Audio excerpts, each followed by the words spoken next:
I'm Donna Harris, 42 years old, a software engineer living alone in Sacramento, California. For years, I've quietly covered my family's bills, debts, and emergencies without a word, thinking it kept us connected. But that changed at a family dinner back home in Traverse City, Michigan. My mom looked me straight in the eyes over her plate of roast beef and said, "It's time you stopped relying on us. You need to grow up." Her tone was cold, no hesitation, like she'd rehearsed it. The room fell silent. Forks paused midair. Chairs creaked slightly, but no one spoke up. I hadn't even finished my bite. I wiped my mouth with the napkin, folded it neatly, and stood up. Without a fuss, I went to the coat rack, slipped on my jacket, and turned back to them. "Thanks for dinner," I said calmly, then announced they'd just lost every financial benefit I'd been providing: the utilities, the insurance, the quiet fixes that kept their lives running. My mom's face went blank, like the air had been sucked out of her. I walked out into the crisp Michigan air, keys in hand, feeling a strange calm settle in. Nobody followed, nobody called, and that silence told me everything. If you've dealt with family drama that hits this hard, hit like, subscribe, and turn on notifications for more stories like mine. As I drove back to my condo in Sacramento, the freeway's lanes guided me through the night, my hands positioned confidently on the wheel as the skyline approached.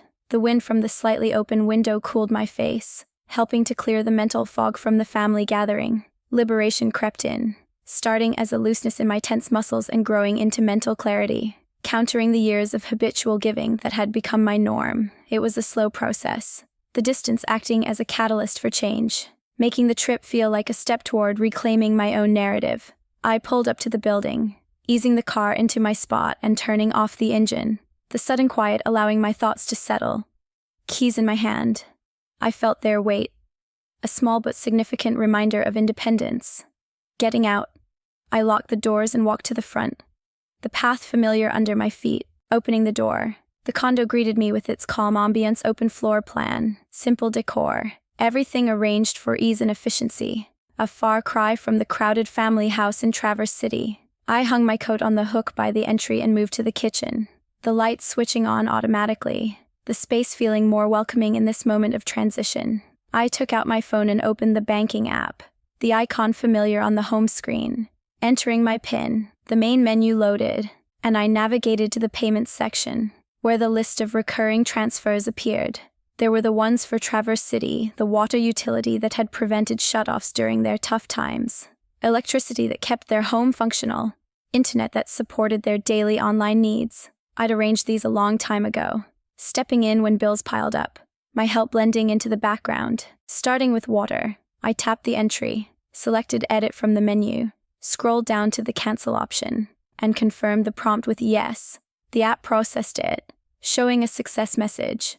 Electricity was next. Tapping the line, choosing edit, finding the cancel button, and verifying the action to avoid accidental changes. Internet came last, the final tap completing the trio, the app notifying me of the changes and updating the list to reflect the removals. This series of cancellations brought back specific memories I'd kept at bay. One in particular demanding attention. It was the time with my brother Jeremy's DUI, happening around 3 years ago. The situation started with a call in the early morning hours, his explanation of the accident due to drinking and the police involvement. I didn't hesitate, logging into my account to send the bail amount immediately, ensuring his quick release from holding. Then, I arranged for the lawyer, paying up front for services that included drafting motions, attending hearings, and negotiating reduced charges, adding the cost of the state-required online course for responsible driving, which he did minimally. The total reached $23,000. That money came from my software engineering salary, given to prevent his record from affecting his job or future prospects, but he never referenced it later. No thank you note or discussion of repayment. He shared different stories with the family, making it sound like he navigated it all on his own, preserving his independence while overlooking my sacrifice. I'd seen it as part of being the reliable sister back then, but now it underscored the lack of mutuality I'd allowed to persist. In the kitchen, I leaned on the counter, considering how these kinds of supports had affected me over time. They had quietly limited my growth, missing deadlines at work because of emergency calls like that one, putting off my own financial planning like saving for a bigger savings buffer or investing in stocks. all to prioritize their stability, but I'd kept at it, thinking it strengthened our bond, when it really just created a cycle of dependency. Drawing this line now provided a fresh perspective. It was about correcting the imbalance, taking back my agency in how I allocated my resources. The shift was energizing, opening up possibilities for my life in Sacramento, where I'd built a career through dedication and skill. My thinking stopped when the phone buzzed on the counter. A text from my brother Mark lit up the screen. I noted it but left it unopened, preferring to hold on to the moment's peace a little further. The next morning, sunlight filtered through the condo windows in Sacramento, illuminating the kitchen counter where my coffee mug sat steaming. I woke with a purposeful energy, the events from Traverse City lingering but not overwhelming, prompting me to address the next layer of disentanglement. After a quick breakfast, I retrieved my work laptop, logged into the HR portal, and prepared for the call. The process feeling like a natural extension of my newfound boundaries. Dialing the HR line, I connected with a specialist after a short wait, her greeting efficient as I stated my intent to remove my mother Angela and my father Richard from my health insurance dependents. This arrangement had begun innocently enough, filling a gap when their policy expired amid Dad's dizzy spells and medical checkups, but it evolved into a long-term crutch, technically skirting guidelines through discreet paperwork I'd managed. She verified my identity, asked for confirmation on the names, and noted the changes in the system, assuring me the update would take effect within the billing cycle. The email with forms arrived promptly, and I reviewed them carefully, signing digitally to finalize the removal. Completing it brought a subtle lift, as if another thread tying me to their needs had been severed cleanly. Shifting focus, I opened my email client, composing a message to the family addresses I'd grouped long ago. I attached a compiled document, a straightforward ledger detailing my contributions lines for the repeated payments toward Mom's online shopping accumulations, which had spiraled from impulse buys to significant balances, and entries for the $6,000 I'd covered for my niece Tracy's tuition, including fees and textbooks when her semester started. The list spanned years, with totals and scans of transfers for transparency, serving as proof for myself as much as for them. I typed a brief subject line, "No body text needed," and sent it, the delivery notification confirming its arrival in their inboxes. Soon, the phone vibrated with an incoming call, the screen displaying my brother Mark's name. I picked up, and his agitation was evident from the start, centered on the disrupted utilities he'd encountered upon waking. The water pressure low, power flickering off briefly, internet disconnected mid-use. He expressed frustration about the timing, mentioning a kitchen leak and Tracy's planned weekend stay, his tone escalating with each point. In response, I conveyed steadily that I wasn't their perpetual financial backup, framing it as a necessary adjustment rather than confrontation. During the exchange, my sister Erin added herself to the call, her input aiming to de-escalate but slipping into admissions that she'd been aware of some supports I'd provided, opting not to mention them to keep peace. That revelation carried a brief edge of betrayal, underscoring how my efforts had been taken for granted across the board, yet it solidified my resolve instead of eroding it. Hanging up, I placed the phone face down, a sense of advancement settling in deeply. The absence of guilt was notable, a departure from how I'd felt after past concessions, now giving way to a balanced perspective on my role. This interaction, though charged, validated the steps I'd taken, transforming potential self-doubt into a firmer commitment to my independence. The day unfolded with that insight, allowing me to approach my work tasks with renewed concentration. 3 days later, a soft knock broke the quiet of my condo in Sacramento, interrupting a morning of coding. Through the peephole, I saw my mother Angela and my father Richard, their faces shadowed with unease, postures slightly stooped. I opened the door, standing firmly in the entry, offering no gesture to draw them further inside. They stepped just past the threshold, settling uneasily on the couch's edge, the air thick with unspoken strain.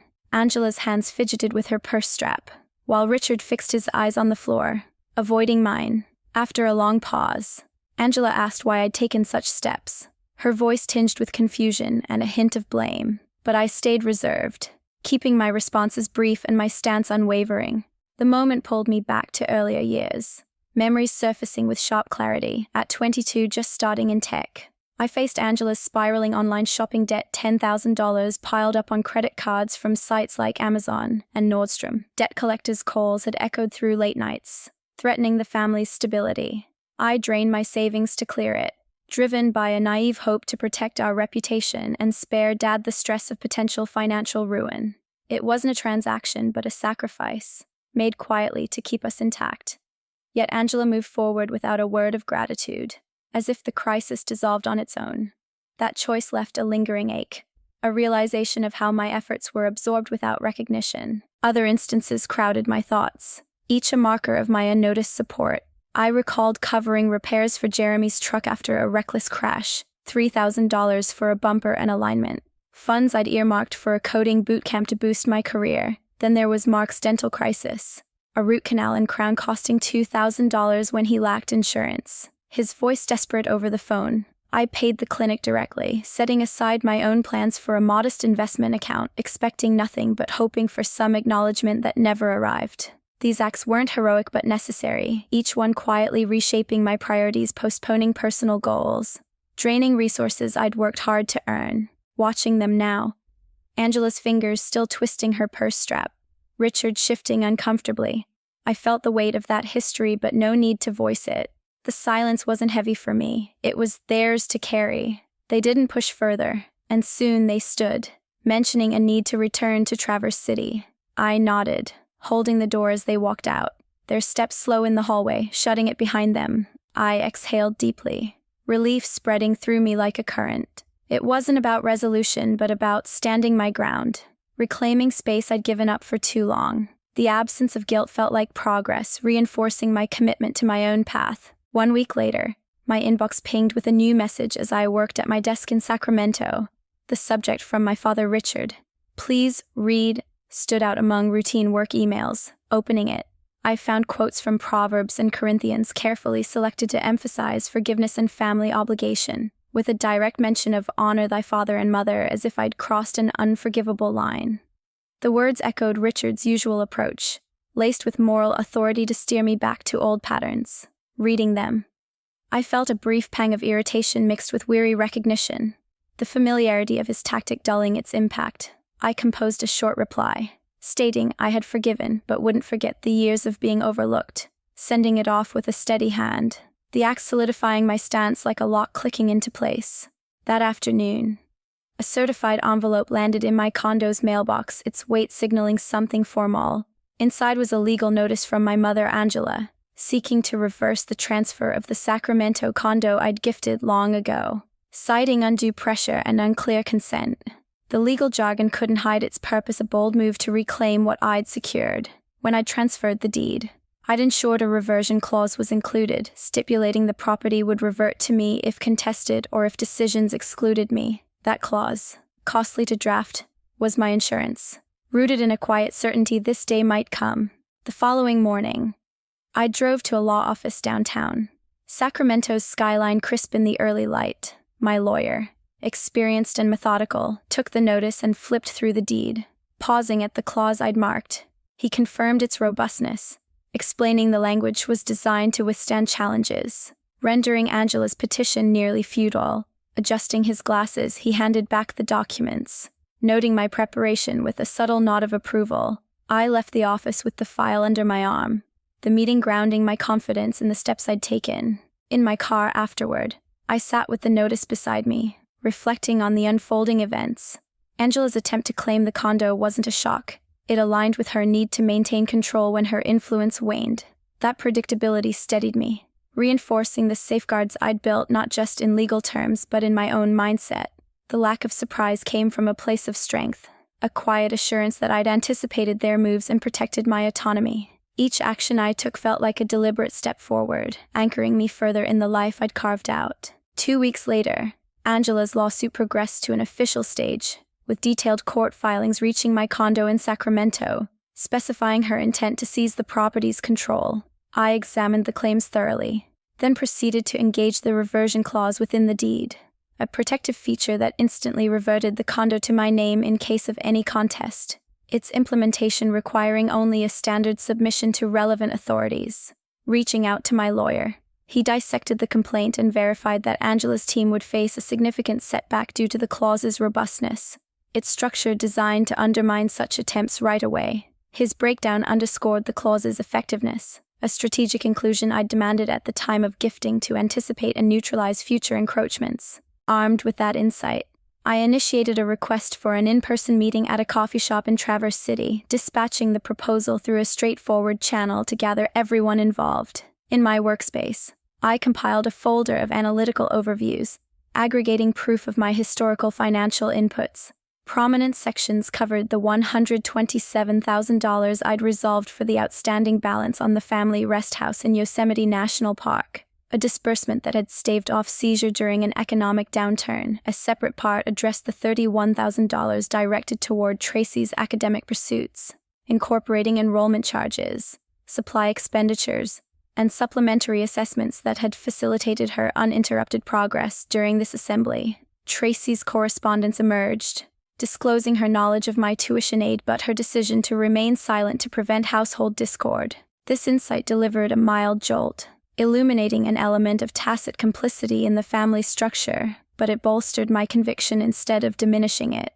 It highlighted the necessity of full disclosure at this juncture, transforming concealed realities into irrefutable evidence. Having finalized the folder, I confirmed my flight arrangements to Traverse City, the itinerary evoking a profound sense of empowerment. The impending trip resonated with inner resilience, every aspect converging to fortify the forthcoming encounter. At the coffee shop in Traverse City, the family entered in sequence, Angela and Richard arriving initially, soon joined by Jeremy, Mark, and Aaron. Their arrivals marked by hesitant steps and subdued greetings. I occupied a back table, the ambient hum of patrons providing a neutral backdrop. My folder placed discreetly next to a cooling latte. As they gathered around, the collective energy shifted, glances exchanged revealing underlying apprehensions.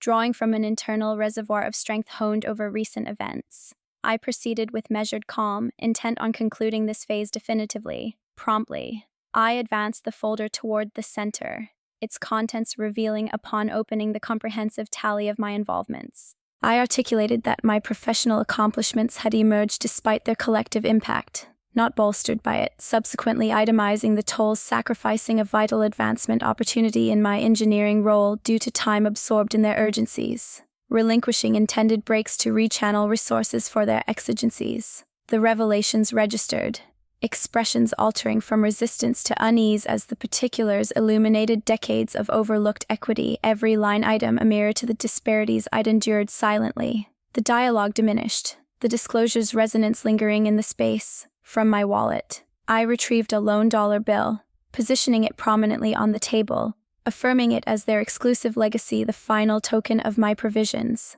With all prior outlays now concluded, upright, I assembled my items and departed, progression unwavering and directed ahead. Eschewing any retrospective view, the exit chime signifying irrevocable separation. In the subsequent time frame, the ramifications manifested concretely. Angela confronted elevated healthcare charges post a mild affliction totaling thousands of dollars absent protection, necessitating negotiations with providers and installment setups. The Traverse City domicile advanced into foreclosure, delinquency alerts intensifying without my former mitigations, culminating in sale proceedings and displacement considerations. Jeremy endured employment dismissal following a recurrence associated with his patterns, the void of my earlier buffers compelling him to confront repercussions solitarily. Mark contended with Tracy's scholastic funding deficit, the cessation prompting course deferrals and substitute measures, heightening his routine burdens. Aaron initiated contact conveying contrition, acknowledging belated insight. Nevertheless, I upheld the division by obstructing her avenues, sustaining the perimeter crucial for my poise. Contemplating these evolutions, I absorbed the core of autonomy, instituting demarcations that defended my esteem and psychological equilibrium, a metamorphosis delivering substantial individual merit.